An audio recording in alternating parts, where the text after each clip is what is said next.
Tai sveiki visi, esam Kėdainių aerodrome, visiems įdomu, kas čia vyksta, tai Pauliau papasakok. Nu ką, vakar per lietų įsidaužėm visas duobes, o šiandien atvežė Doresta betoną, dėkui jiems už tai, kad taip operatyviai ir greitai sureagavo ir bandom šiandien iki kol sutems užlyginti duobes, kad galima būtų pavažiuoti kažkiek tais per šitą atidarymą.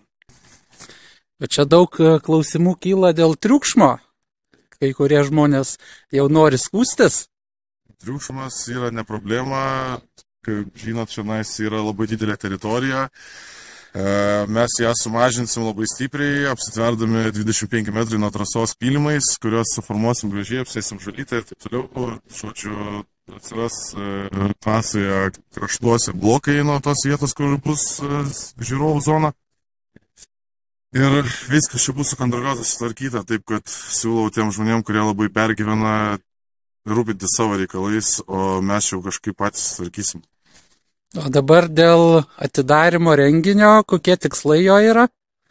Pats atidarimas yra tikslas toks, kad driveriai vežantis drift taksi galės visus pinigus surinktus, bandysim investuoti į naują asfalto dangą, tai jau turim surinkę 50 000 eurų, suradom finansuotoją vieną, tai realiai kuo daugiau surinksim, to mažiau reikės dar ieškoti per atidarimą ir planas realiai iškart po atidarimo bandyti išasfaltuoti naują trasą, tai čia tas betonas, kuris dabar atsirado užtaisyti skylėm, yra laikinas dalykas. Būtent tai datai 27 balandžio, o tikiuosi, kad jau po jos turėsim naują trasą. Realiai per savaitę laiko turėtų būti atlikti tie visi asfaltavimo darbai. Tai finansinis reikalas dabar yra tas, kad surinkti likusias lėšas ir bandysim kažkaip tais įgyvendinti šitą projektą. Ko dabar dar trūksta? Kokios pagalbos? Pagalbos, tai aišku, finansinės daugiausiai trūksta, norinčių prisidėti prie šito projekto, o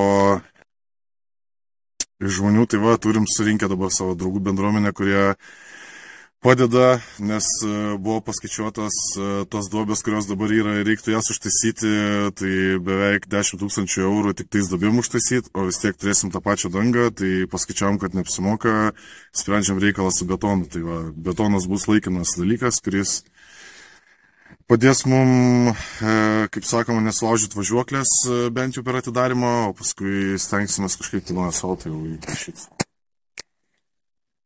Tai ką, linkime Pauliui sėkmės tvarkant trasą, lauksim rezultatų, patikrinsim už kelių dienų. Gerai, einu, nes košė stingsta, iki susimatymo 27 dieną balandžio mūsų Kėdainių aerodrome. Bus va.